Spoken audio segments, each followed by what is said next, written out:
الذين آمنوا اتقوا الله وقولوا قولا سديدا يصلح لكم أعمالكم ويغفر لكم ذنوبكم ومن يطع الله ورسوله فقد فاز فوزا عظيما أما بعد فإن خير الحديث كتاب الله وخير الهدي هدي محمد صلى الله عليه وسلم وشر الأمور محدثاتها وكل محدثة بدعة وكل بدعة ضلالة وكل ضلالة في النار رب اشرح لي صدري ويسر لي أمري واحلل عقدة من لساني يفقهوا قولي اللهم صل على محمد وعلى آل محمد كما صليت على إبراهيم وعلى آل إبراهيم إنك حميد مجيد اللهم بارك على محمد وعلى آل محمد كما باركت على إبراهيم وعلى آل إبراهيم إنك حميد مجيد وقال الله تعالى في القرآن المجيد والفرقان الحميد إن الذين يتلون كتاب الله وأقاموا الصلاة وأنفقوا مما رزقناهم سرا وعلانية يرجون تجارة لن تبور ليوفيهم أجورهم ويزيدهم من فضله إنه غفور شكور وقل رب أعوذ بك من همزات الشياطين وأعوذ بك رب أن يحضرون وقال الله تعالى في مقام آخر قل لئن اجتمعت الإنس والجن على أن يأتوا بمثل هذا القرآن لا يأتون بمثله ولو كان بعضهم لبعض ظهيرا وقال النبي صلى الله عليه وسلم إن لله أهلين من الناس قال هم أهل القرآن وأهل الله وخاصته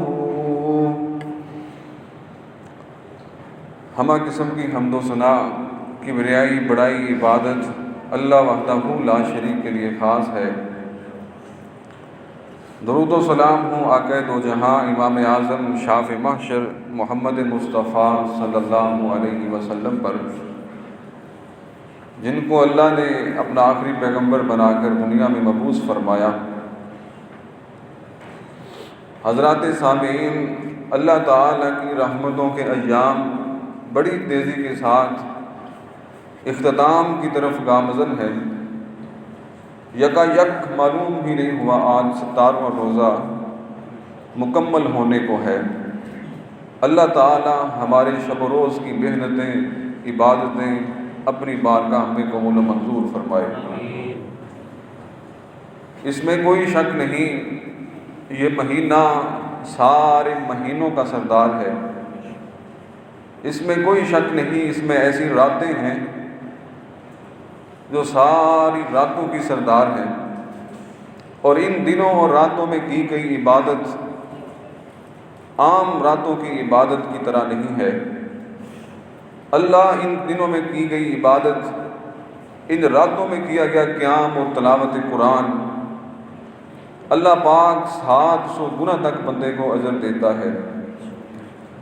اور جتنا اللہ اس مہینے کے اندر لوگوں کو جہنم سے آزاد کرتا ہے، جتنا ان راتوں میں بندوں کو جہنم سے آزاد کرتا ہے، اللہ تعالیٰ باقی کسی راتوں یا دنوں کے اندر نہیں کرتے جتنا اللہ اس ماہ مقدس کے اندر بندوں کو جہنم سے آزادی دلاتے ہیں، کیونکہ اللہ نے اس مہینے کو ہی رحمتوں کا مہینہ قرار دیا ہے۔ اس کی ایک ایک گھڑی، ایک ایک لمحہ اللہ تعالیٰ کی رحمتوں سے بھرپور ہے۔ جو لوگ اس ماہ مقدس کی قدر کرتے ہیں یقیناً اس کا فائدہ وہ سارا سال اٹھاتے ہیں۔ جو اس ماہ مقدس کی قدر نہیں کرتا اس کے باقی مہینے بھی ایسے ہی گزر جاتے ہیں، ان کو پرواہ ہی نہیں ہوتی۔ جو آیت کریمہ میں نے اپنے خطبہ میں تلاوت کی ہے یہ خاص قرآن کی تلاوت کی فضیلت کے متعلق ہے۔ میں آج کے خطبہ جمعہ میں صحابہ کرام اور تابعین کی عبادت کے متعلق کچھ باتیں آپ کے سامنے رکھوں گا کہ ان کا رمضان المبارک کے اندر طریقہ عبادت کیا ہوا کرتا تھا، کس قدر شوق کے ساتھ قرآن کی تلاوت وہ کرنے والے۔ آج ہم اگر ان کی عبادت کو پڑھیں تو ایک عام انسان یقین کرنے کے لیے بھی تیار نہیں ہوتا کہ آیا کہ وہ اتنی عبادت کرتے تھے۔ وہ اس لیے اس کا ذہن نہیں مان سکتا کیونکہ ہم کرتے ہی نہیں ہیں۔ جو انسان پھر کرتا ہے اللہ ایسی ریاضت اس کو دے دیتا ہے، ایسی قوتیں اس کو عطا کر دیتا ہے کہ امام شافعی رحمۃ اللہ علیہ ان کے متعلق آتا ہے کہ ماہ رمضان کے اندر وہ 60 مرتبہ قرآن کریم کو مکمل تلاوت کیا کرتے تھے۔ یہ کوئی ایسے فضول بات یا گپ نہیں ہے، ہمارے لیے یہ سننا اور اس پہ یقین کرنا مشکل ہے، لیکن جن لوگوں کے دن رات ہی قرآن کی تلاوت سے مزین ہوں، ان کی راتیں قرآن کی تلاوت سے مزین ہوں، ان کے شب و روز قرآن کی تلاوت اور اللہ کے ذکر کے ساتھ مزین ہوں، ان کے لیے پھر مشکل نہیں ہوتا، اللہ آسانیاں کرتا چلا جاتا ہے۔ اللہ تعالیٰ نے سورہ فاطر کے اندر ارشاد فرمایا ان الذین یتلون کتاب اللہ، وہ لوگ جو اللہ تعالیٰ کی کتاب کی تلاوت کرتے ہیں، وَأَقَامُوا الصَّلَاةَ، نماز کو قائم کرتے ہیں، وَأَنفَقُوا مِمَّا رَزَقْنَاهُمْ سِرًّا وَعَلَانِيَةً، اور اللہ نے جو رزق دیا ہے اس میں خرچ کرتے ہیں۔ سب سے پہلے اللہ نے قرآن کی تلاوت کو لکھا ہے، فرمایا کہ یرجون تجارۃ لن تبور، یہ اللہ سے ایسی تجارت کی امید رکھتے ہیں جس کے اندر خسارہ ہے ہی نہیں، نہ دنیا کے اندر خسارہ ہے نہ آخرت کے اندر خسارہ ہے۔ یعنی قرآن کی تلاوت ایک ایسی تجارت ہے اللہ کے ساتھ جس کا فائدہ بندے کو دنیا کے اندر کی برکتوں کی صورت میں ملتا ہے، اور کل قیامت کو سفارش کی صورت کے اندر ملے گا۔ جب سورہ بقرہ اللہ سے جھگڑا کرے گی، جب سورہ آل عمران اللہ سے جھگڑا کرے گی، جب سورہ ملک بندے کے لیے سفارش کرے گی اور یہاں تک کہ عذاب قبر سے بچائے گی، پھر انسان کو یقین ہوگا کہ میری کی ہوئی محنت، میری کی ہوئی تلاوت، اللہ سے کی ہوئی تجارت کبھی بھی نقصان والی نہیں رہی، ہمیشہ فائدے کے اندر ہی ٹھہری۔ نبی علیہ الصلوۃ والسلام نے فرمایا، حضرت معاذ بن جبل کہتے ہیں رضی اللہ تعالیٰ عنہ کہ جنت کے اندر جب لوگ چلے جائیں گے انہیں کسی قسم کی کوئی پریشانی، کوئی حسرت نہیں رہے گی کہ ہمیں فلاں چیز نہیں ملی، جنت کے اندر فلاں چیز کی کمی ہے۔ ہر چیز اللہ ان کو وہاں پہ مہیا کر دے گا، جو من کے اندر آئے گا ان کے سامنے آ جائے گی۔ لیکن ایک بات کے بارے میں وہ حسرت کریں گے، ایک بات کے بارے میں وہ افسوس کرتے رہیں گے، وہ کیا ہے؟ نبی علیہ السلام نے فرمایا وہ اس بات کا افسوس کرتے رہیں گے، حسرت کرتے رہیں گے، کاش کہ دنیا کے اندر گزرا ہوا فلاں وقت جو اللہ کی یاد میں نہیں گزارا، کاش کہ میں اللہ کی ذات کے اندر گزار دیتا۔ یعنی اس بات کی حسرت جنت کے جا کر بھی ان کو رہے گی کہ فلاں وقت میں نے اللہ کی یاد کے بغیر گزارا تھا، فلاں رات میں نے آوارہ گردی کے اندر گزاری تھی، فلاں دن کا وقت میں نے موقع ملتے بھی، جوانی کے ایام میں بھی صحت مندی کی حالت میں بھی اللہ کی یاد میں نہیں گزارا، کاش کہ میں فلاں وقت بھی اللہ تعالیٰ کی یاد تلاوت قرآن کے اندر گزار لیتا، آج میرا مقام اور بڑھ جاتا۔ اب جنت میں انسان چلا گیا، کامیابی مل گئی ہے، اگلی زندگی شروع ہو گئی ہے جو کبھی بھی ختم نہیں ہونے والی، کوئی حسرت نہیں ہے سوائے ایک حسرت کے کہ دنیا کے اندر فلاں وقت گزرا ہوا اللہ کی یاد کے بغیر، کاش وہ بھی اللہ کی یاد کے اندر گزر جاتا۔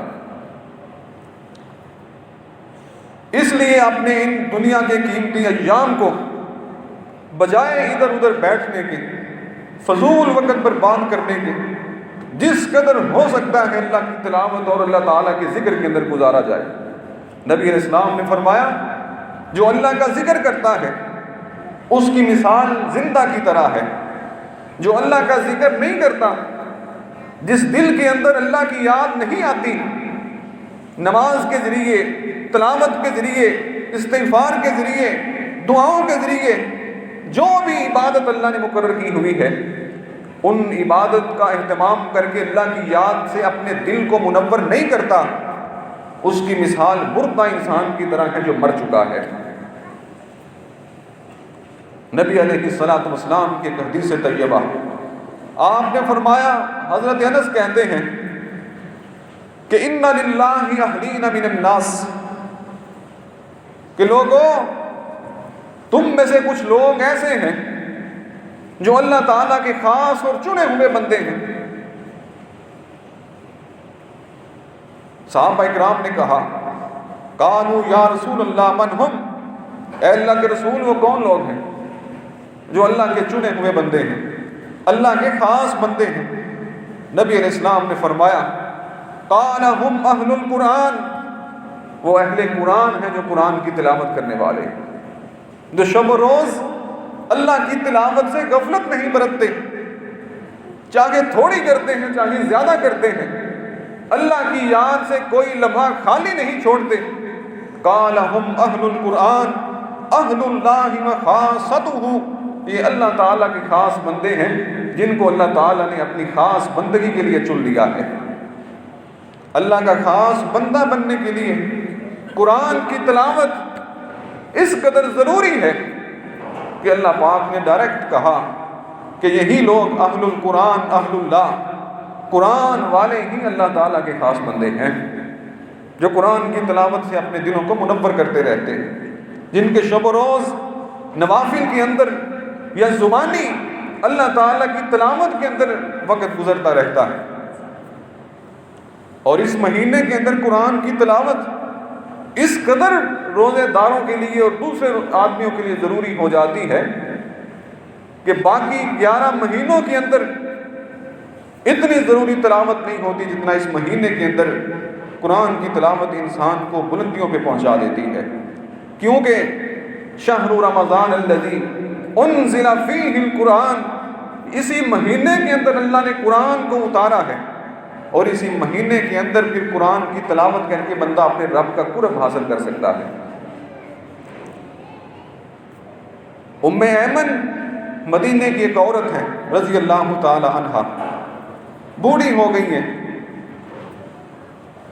نبی علیہ الصلوۃ والسلام گاہے بگاہے ان کی عیادت کے لیے جایا کرتے تھے۔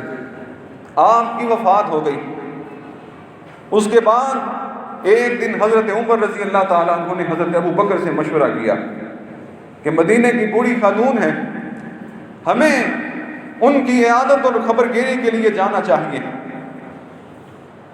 روئے زمین کے سب سے بہترین انسان ابو بکر و عمر اس خاتون کی خبر گیری کے لیے چلے گئے اور دیکھا کہ وہ رو رہی ہیں۔ کہا حضرت ابو بکر رضی اللہ تعالیٰ عنہ نے کہ اللہ کے رسول کی جدائی نے ہر کسی کو غم زدہ کر دیا ہے، ہر شخص غم کے اندر ہے، کیا کریں، اللہ کا فیصلہ ہے۔ انہوں نے کہا اس بات میں میں صبر کرتی ہوں، لیکن مجھے دکھ اس بات کا ہے کہ اللہ کا قرآن جبرائیل کے ذریعے اترتا تھا، تازہ تازہ قرآن فرشتہ لے کے آتا، اس میں اللہ تعالیٰ کے احکام ہوتے، ہم قرآن کی تلاوت کرتی، اللہ کی برکت اترتی۔ آج کے بعد اللہ کا فرشتہ وہ قرآن لے کے نہیں آئے گا، کیونکہ اللہ کے رسول صلی اللہ علیہ وسلم دنیا چھوڑ کر چلے گئے۔ مجھے دکھ اور رونا اس بات کا آ رہا ہے کہ آج کے بعد اللہ کی برکت اور رحمت، یعنی قرآن جو اترتا تھا، اللہ کی رحمت اترتی تھی، آج وہ سلسلہ ختم ہو گیا ہے۔ مجھے اس بات کا رونا آ رہا ہے۔ اس چیز سے پتہ چلتا ہے ان لوگوں کی قرآن سے کتنی محبت اور کتنا پیار تھا، کتنے شغف کے ساتھ قرآن کی تلاوت کرنے والے۔ حضرت عبداللہ بن عمرو بن عاص رضی اللہ تعالیٰ عنہ نوجوان صحابی ہیں، ان کی شادی ان کے والد نے ان کے خاندان کی کسی عورت سے کر دی۔ ان کے سسر اپنی بہو کی خبر گیری کے لیے آیا کرتے تھے۔ ایک دن پوچھا، عبداللہ کو آپ نے کیسا پایا ہے؟ انہوں نے کہا، عبداللہ بڑا اچھا نوجوان ہے، لیکن شکوہ اس بات کا ہے کہ جب سے شادی ہوئی ہے اس نے کبھی میری چارپائی پہ قدم نہیں رکھا، سارا دن روزوں اور رات کی تلاوت کے اندر گزار دیتا ہے۔ ان کے والد نے کچھ دن کے بعد رسول اللہ صلی اللہ علیہ وسلم کو بتلایا کہ عبداللہ بن عمرو بن عاص، اس کا معاملہ یہ ہے، آپ اس سے پوچھئے۔ اللہ کے رسول صلی اللہ علیہ وسلم نے عبداللہ بن عمرو کو بلایا اور کہا، اے عبداللہ، روزے کیسے رکھتے ہو اور قرآن کی تلاوت کا کیا طریقہ کار ہے تمہارا؟ اللہ کی قسم ان کے شوق کو دیکھیے۔ کہتے ہیں اللہ کے رسول صلی اللہ علیہ وسلم، کوئی دن ایسا نہیں گزرتا جس میں میں روزہ نہ رکھتا ہوں، کوئی رات ایسی نہیں گزرتی جس میں اللہ قرآن کی تلاوت میں نہیں کرتا ہوں۔ ہر روز ہر رات آدھی رات سے بھی زیادہ قرآن کی تلاوت میں گزار دیتا ہوں، قیام میں گزار دیتا ہوں، اور سارا دن روزہ رکھتا ہوں، کوئی ناغہ نہیں کرتا۔ نبی علیہ السلام نے فرمایا، اے عبداللہ، تو ایسے کر، ایک مہینے میں 3 روزے رکھا کر، 13، 14 اور 15 کا، اس کو ایام بیس کہتے ہیں۔ اور فرمایا کہ ایک مہینے کے اندر 1 مرتبہ قرآن کو پڑھا کر، روزانہ کا 1 سپارہ تلاوت کیا کر۔ عبداللہ کہتے ہیں، اللہ کے رسول، مجھے اس سے بھی زیادہ طاقت ہے، میں اس سے بھی زیادہ پڑھ سکتا ہوں۔ کہا کہ پھر ایسا کر، 2 روزے رکھ، 1 ناغہ کر۔ کہا کہ اللہ کے رسول، اور بھی طاقت ہے۔ کہا کہ پھر 1 روزہ رکھ، 1 ناغہ کر۔ کہا کہ اور بھی طاقت ہے۔ نبی علیہ السلام نے فرمایا، پھر داؤدی روزے رکھ، جو حضرت داؤد علیہ السلام روزے رکھا کرتے تھے، وہ پوری کائنات کے سب سے افضل روزے ہیں۔ نبی علیہ السلام نے فرمایا کہ وہ روزے رکھو، یعنی 1 دن روزہ رکھو، 1 دن ناغہ کرو، 1 دن روزہ رکھو، 1 دن ناغہ کرو۔ کہتے ہیں پھر نبی علیہ السلام نے فرمایا تلاوت کے متعلق کہ تلاوت، فرمایا کہ تم ایسے کر کہ 10 دن میں قرآن مکمل کر لیا کر۔ کہا کہ میرے میں اور طاقت ہے۔ کہا کہ 1 منزل روزانہ پڑھ لیا کر، 7 دن میں قرآن کو مکمل کر لیا کر۔ کہتے ہیں میں یہ عمل کرتا رہا، بوڑھا ہو گیا۔ اب میں چاہتا تھا کہ کاش کہ جو اللہ کے رسول نے مجھے رخصت دی تھی میں اس پہ عمل کر لیتا۔ اب بوڑھا ہو گیا ہوں، اعضاء کمزور ہو گئے ہیں، اب اتنی طاقت کے ساتھ روزے نہیں رکھ سکتا، اتنی طاقت کے ساتھ قیام نہیں کر سکتا۔ لیکن بات کرنے کا مقصد یہ ہے، اس نوجوان صحابی کا شوق تلاوت اور شوق روزوں کو دیکھیں کہ کس قدر وہ اللہ کی عبادت کے اندر مصروف ہیں، اور ان کا دل اس قدر ریاضت سے بھرپور ہے کہ مادیت کی طرف دل نہیں جاتا، اللہ کے ذکر، قرآن کی تلاوت اور روزوں کے ساتھ اپنے دن ایام کو مزین کیا ہوا ہے۔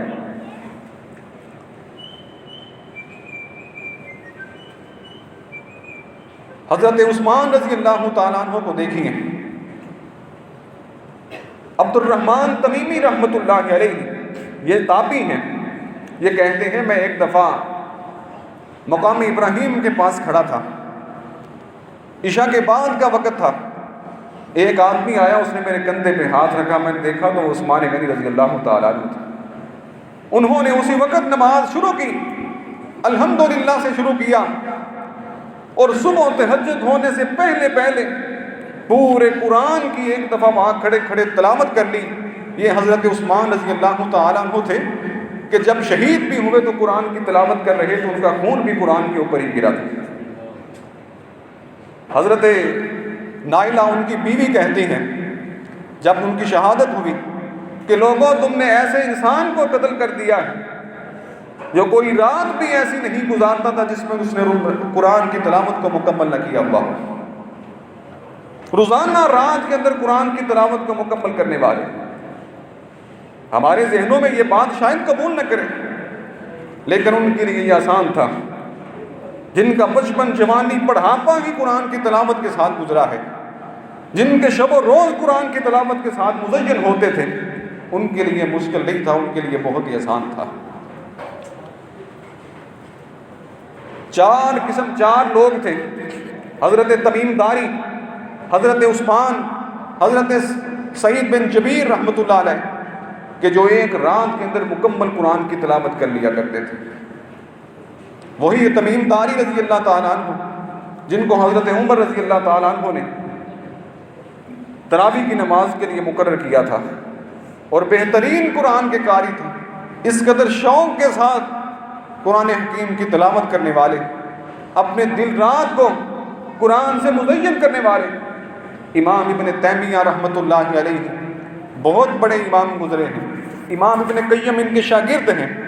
امام ابن قیم ایک دفعہ اپنے استاد امام ابن تیمیہ کے گھر گئے. یہ فجر کی نماز پڑھنے کے بعد اپنے مصلی پہ بیٹھے رہے، قرآن کی تلاوت کرتے رہے، حتیٰ کہ دوپہر کا وقت ہو گیا، زوال کا وقت شروع ہوا. انہوں نے اتنے دیر کے اندر قرآن کی تلاوت کو مکمل کر لیا. امام ابن قیم کو کہتے ہیں، اے میرے شاگرد، جب تک میں یہ معاملہ روزانہ نہ کر لوں میرے جسم کی قوت زائل ہو جاتی ہے. یہ میرے دن کا ناشتہ ہے. پورے قرآن کی تلاوت صبح سے لے کر دوپہر تک کر لی، 30 پاروں کو پڑھ لیا، اور کہا کہ یہ میرے دن کے آغاز کا ناشتہ ہے. جب تک میں یہ نہ کروں میرے بدن کے اندر قوت نہیں رہتی. جنہوں نے قرآن کو اپنی روحوں کے اندر ڈالا ہوا ہوتا ہے، جنہوں نے قرآن کے ساتھ اپنی زبان کو تر کیا ہوا ہوتا ہے، ان کے لیے یہ معاملہ مشکل نہیں ہوتا. اللہ تعالیٰ آسان سے آسان کرتا چلا جاتا ہے. حضرت ابو دردہ رضی اللہ تعالیٰ عنہ، یہ وہ صحابی ہیں، جب ان سے کسی نے پوچھا آپ دن کے اندر کتنا اللہ کا ذکر کرتے ہیں، انہوں نے کہا میں 1,00,000 مرتبہ اللہ تعالیٰ کی تسبیح بیٹھ کے کرتا ہوں پھر اٹھتا ہوں. سبحان اللہ 1,00,000 مرتبہ ایک مجلس میں بیٹھ کر پڑھتے اور پھر کھڑے ہوتے. اور یہ ذکر الہی اور قرآن کی تلاوت کی برکت ہی تھی کہ اللہ نے دنیا کے اندر ان کو جنت کی خوشخبریاں سنا دی. دنیا کے اندر ان کی زندگیوں میں ایسی برکتیں اتار دی. آج تک ان کا ذکر خیر ممبر و محراب پہ اس لیے ہوتا ہے. ابو مسلم الخولانی رحمۃ اللہ علیہ یہ تابعی ہیں، یہ بڑے مستجاب الدعوات تھے. جو بھی دعا کرتے اللہ تعالیٰ ان کی دعا کو قبول کر لیتا. حتیٰ کہ بعض اوقات بچے کہتے ہیں جب کوئی ہرن گزر رہا ہوتا، بچے ہرن کے پیچھے لگتے، ہرن نہیں پکڑا جاتا بچوں سے، اس کی دوڑ ہوتی ہے کافی. بچے کہتے ابو مسلم خولانی اللہ سے دعا کر ہم ہرن کو پکڑ لیں. ابو مسلم ہاتھ اٹھاتے، ہرن کی دوڑ کمزور پڑ جاتی، بچے جا کے ہرن کو پکڑ لیتے. اور یہ کہتے ہیں میں اتنا اللہ کا ذکر کرتا، اتنی اللہ کی تسبیح بیان کرتا کہ بعض اوقات لوگ مجھے کہتے ہیں کہ یہ پاگل ہو گیا ہے.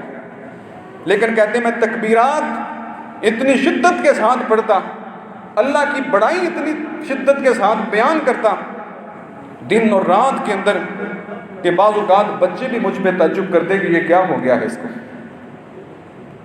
جن کے شب و روز اللہ کی عبادت اور اللہ کی ذکر کے گزرے ہوئے ہوں، پھر اللہ تعالیٰ ان کی دل کی قوت کو بھی مضبوط کر دیتا ہے.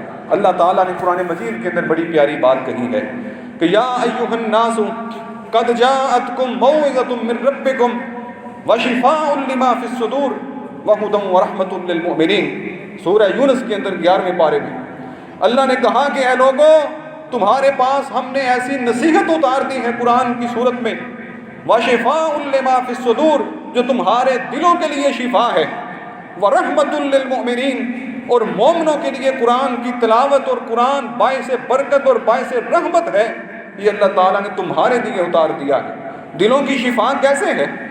جب اللہ نے کہا کہ فَإِنَّهَا لَا تَعْمَى الْأَبْصَارُ وَلَكِنْ تَعْمَى الْقُلُوبُ الَّتِي فِي الصُّدُورِ، کہ لوگ، ہم کہتے ہیں کہ لوگ اندھے ہو جاتے ہیں اللہ تعالیٰ کی باتوں کے بارے میں، اصل میں آنکھوں سے اندھے نہیں.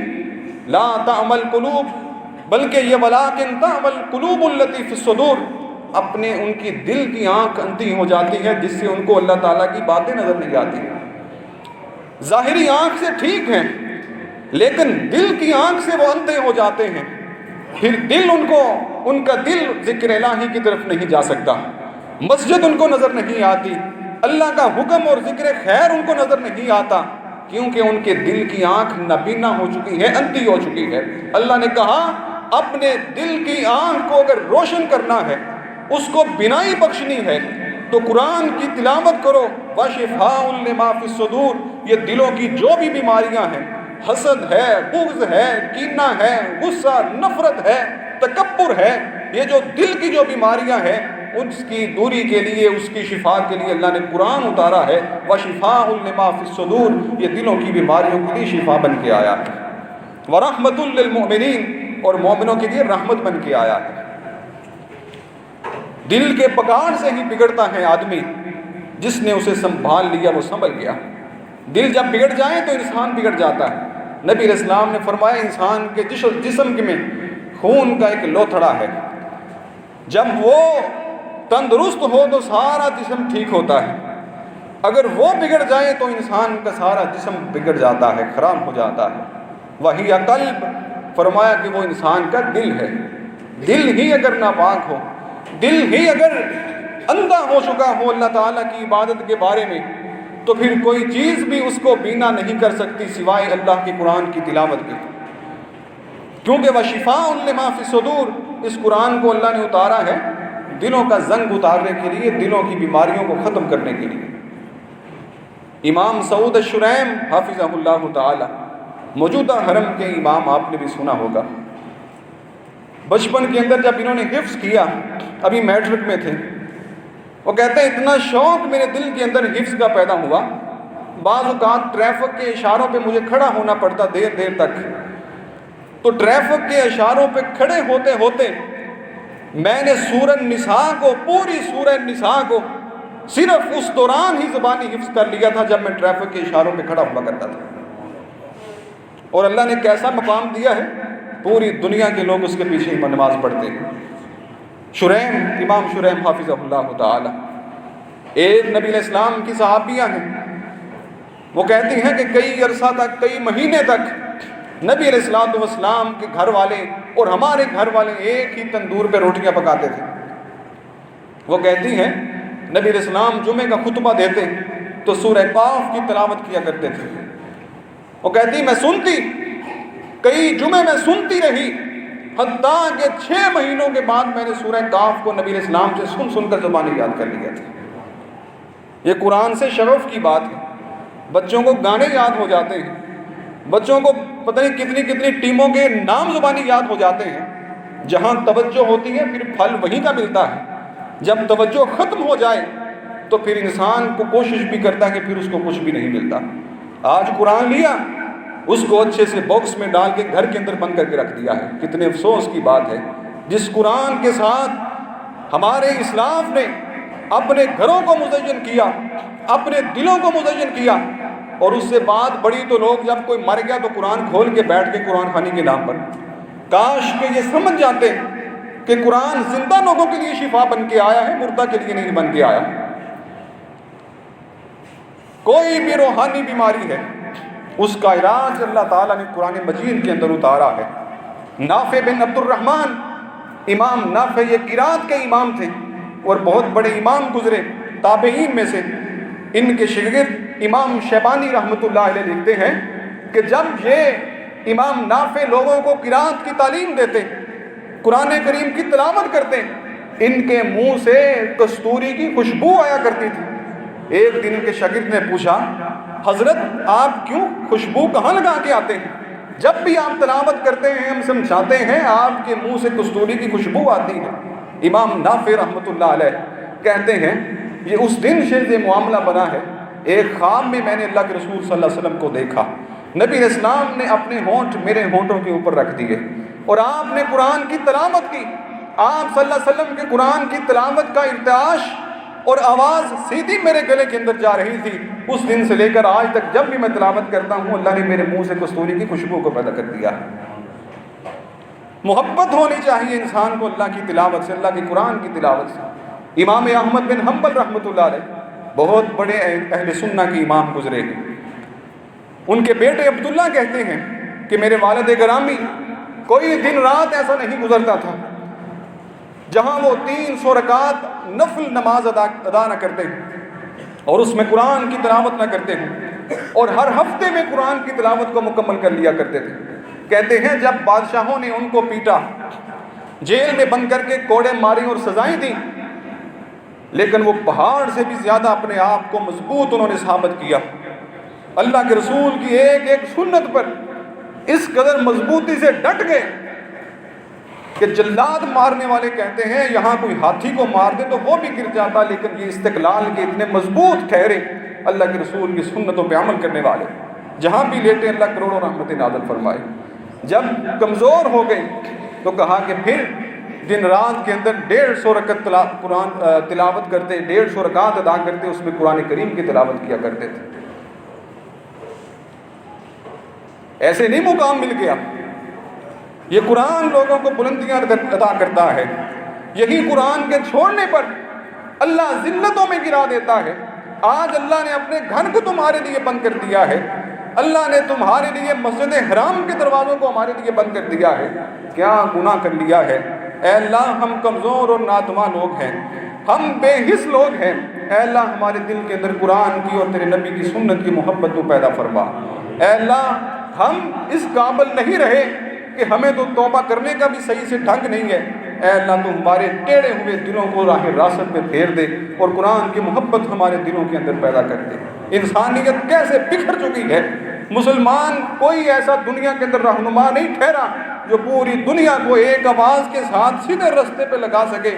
افسوس اس بات کا ہے کہ سب انسانیت مسلمان بالخصوص بکھر چکے ہیں، اور ان کے لیے چلنے کا ایک ہی راستہ ہے کہ قرآن کو مضبوطی کے ساتھ تھام لیں، اس کی تلاوت کو اور اس کے احکام کو اپنے اوپر نافذ کر دیں۔ اللہ کی قسم وہی رحمتیں برکتیں اتر سکتی ہیں جو صحابہ کے دور میں اللہ نے اتاری تھی۔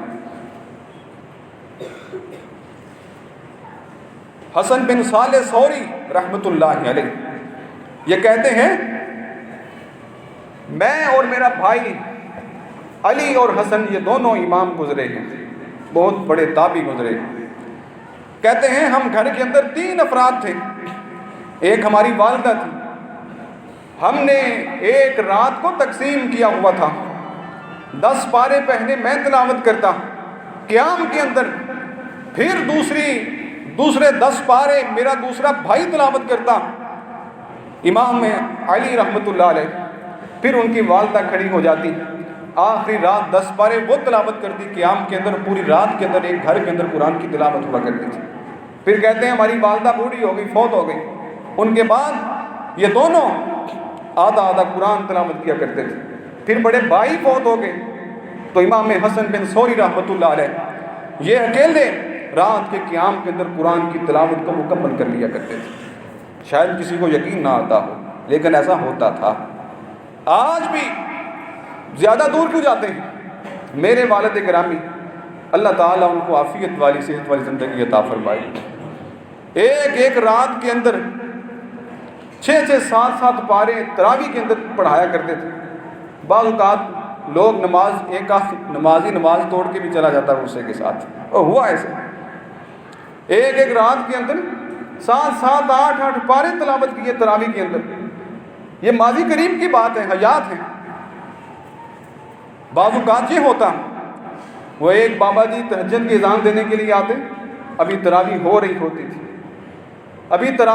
ہوتی تھی، وہ کہتا حافظ صاحب بس کرو تہجد کی اذان کا ٹائم ہو گیا۔ اور آج لوگوں سے کہتے ہیں وہ لوگ ہی اور تھے، وہ پتہ نہیں کون سی مخلوق تھے جو تلاوت کرتی تھی، وہ بھی کھاتے پیتے تھے ہماری طرح انسان تھے، شوق تھا، لگن تھی، محبت تھی۔ صحابہ کرام ایسے لاٹھیوں کے سہارے کھڑے ہو جاتے لیکن اپنے قیام کو ترک نہ کیا کرتے تھے۔ آج تمہارے دل میں وہ چاہت اور رغبت نہیں ہے تو اللہ تعالیٰ نے وہ شوق ہی کھینچ لیا کہ جاؤ، اگر تمہیں نہیں ہے تو مجھے بھی نہیں ہے۔ جن لوگوں کو شوق اور لگن تھا، قرآن سے انس اور محبت اور پیار تھا، پھر ان کے لیے ایک رات کے اندر تلاوت کرنا کوئی معنی نہیں رکھتا تھا۔ اور اس لیے امام شافعی رحمۃ اللہ علیہ ماہ رمضان کے اندر 60 مرتبہ قرآن کی تلاوت کیا کرتے تھے۔ آج میرا پیغام ہے، تم میں سے اگر کوئی اعتکاف کرنا چاہتا ہے، یہ 10 دن عبادت کے دن ہیں۔ اللہ کے رسول اپنے آپ کو ہر مصروفیت سے ترک کر کے قیام اور تلاوت کے لیے وقف کر دیتے تھے، حتیٰ کہ صرف اپنے آپ کو نہیں بلکہ اپنے اہل خانہ کو بھی کھڑا کر دیتے تھے کہ اٹھو، اللہ کی عبادت کے لیے جام پھر کبھی بھی نہیں آنے والے۔ اور اگر کوئی شخص 10 دن اعتکاف کر کے، میں سمجھتا ہوں کہ اگر وہ کم از کم 2-3 قرآن نہیں پڑھ سکتا، اس کے اعتکاف کا مقصد ہی شاید فوت ہو جائے۔ جب 24 گھنٹے اس کو ایسی جگہ میں ملے ہوئے ہیں جہاں کوئی مصروفیت نہیں ہے سوائے اللہ کے ذکر کے، اگر وہاں بیٹھ کر بھی 2-3 قرآن مکمل نہیں کیے جاتے تو شاید کہ اس کے اعتکاف کا مقصد پورا نہ ہو۔ وہاں بیٹھ کے ہی ذکر کرنا ہے، لیکن افسوس اور دکھ اس بات کا ہے کہ آج کے اعتکاف کو بھی ہم نے دنیا داری کی نظر کر دیا ہے، اس کے مقصد کو فوت کر دیا ہے کہ دنیا ترک کر کے کیوں بیٹھے ہیں۔ کوئی جنازے پہ نہیں جا سکتا، کوئی کسی کی عیادت کے لیے نہیں جا سکتا، اتنی پابندی ہے، لیکن اس پابندی میں بیٹھ کر تم باتیں کرو، تم لوگوں سے ملاقات کرو بلا کر۔ کوئی تو حتیٰ کہ موبائل میں اس قدر مگن ہوتا ہے کہ اپنے جام کو پورا کرنے کی کوشش کر رہا ہے، پتہ نہیں اسی وجہ سے ہی یا اس قدر تنگیاں ہیں۔ اگرچہ گورنمنٹ نے اس دفعہ پابندی نہیں لگائی اعتکاف میں بیٹھنے کی، لیکن جو حال ہوا وہ ہماری عبادت کا، شاید اللہ کو ہماری عبادت کی لگن کو شوق پسند نہیں ہے، اللہ تعالیٰ نے دروازے بند کر دیے۔ قتادہ بن دعامہ رحمۃ اللہ علیہ، یہ وہ بڑے تابعی گزرے ہیں جن کے بارے میں آتا ہے کہ یہ رمضان کے علاوہ ہی روزانہ 1 منزل قرآن کی تلاوت کیا کرتے تھے اور 7 دن میں قرآن کو مکمل تلاوت کر لیا کرتے تھے۔ جب رمضان آتا تو ماہ رمضان کے اندر ہر 3 دن کے اندر قرآن پاک کی تلاوت مکمل کر لیا کرتے تھے۔ جتنے بڑے بڑے ائمہ گزرے ہیں، جتنے بڑے بڑے محدث گزرے ہیں، جو حدیث پڑھانے والے بھی تھے، ان کا تلاوت کے ساتھ اتنا شغف تھا، اتنی لگن تھی کہ اللہ تعالیٰ نے ایسی برکتیں اتاری، ایسی رحمتیں اتاری کہ اتنی شوق اور لگن کے ساتھ وہ قرآن کی تلاوت کرتے کہ اللہ نے دنیا بھی بنا دی، اللہ نے آخرت بھی بنا دی ان کے لیے۔ اور نبی علیہ الصلوۃ والسلام جب غزوہ احد کی باری آئی، غزوہ احد ہو گیا، مسلمان شہید ہو گئے کافی سارے، اب ان کو جب دفنانے کی باری آئی، اللہ کے رسول خود لحد میں اترے، پکڑ کے آپ لحد کے اندر اتار رہے تھے، قبر کے اندر رکھ رہے تھے، اور نبی علیہ السلام پوچھتے، اور قبریں کم تھی، 2 صحابی 2 شہداء کو ایک قبر کے اندر دفن کیا جا رہا تھا۔ نبی علیہ السلام پوچھتے، ان 2 میں سے زیادہ قرآن کس کو آتا ہے؟ صحابہ کہتے کہ اس کو زیادہ آتا ہے۔ نبی علیہ السلام پہلے اٹھا کے اس کو رکھتے، پھر اگلی قبر کی باری آتی، پوچھتے کہ ان دونوں میں زیادہ قرآن کس کو آتا ہے؟ بتایا جاتا کہ اس کو آتا ہے، اس کو زیادہ قرآن یاد تھا، اس کو پہلے اٹھا کر پہلے لحد کے اندر اتارتے، کیونکہ قرآن ہمیشہ بندے کو مقدم کرتا ہے، کبھی بھی انسان کو پیچھے نہیں کرتا۔ ایک چھوٹے سے صحابی 6-7 سال کی عمر ہے، کوئی بچہ بیٹھا ہے جس کی 7 سال عمر ہو؟ آپ کی کتنی ہے؟ ہاں، یہ بھی کھڑا ہو، یہ بھی 10 سال، اس کی 7 سال کا کون ہے تم میں سے بیٹھا ہوگا؟ کوئی بھی نہیں ہے۔ عمر بن سلمہ رضی اللہ تعالیٰ عنہ کہتے ہیں کہ میری 6 سے 7 سال کے قریب عمر تھی، 6 سے 7 سال کی عمر تھی، اور میرے والد گرامی اللہ کے رسول کے پاس گئے فتح مکہ کے موقع پر، اسلام قبول کیا، واپس آ گئے۔ کہتے ہیں ہمارا گھر ایک نالے کے قریب تھا، لوگ وہاں سے جاتے آتے گزرگاہ بنی ہوئی تھی۔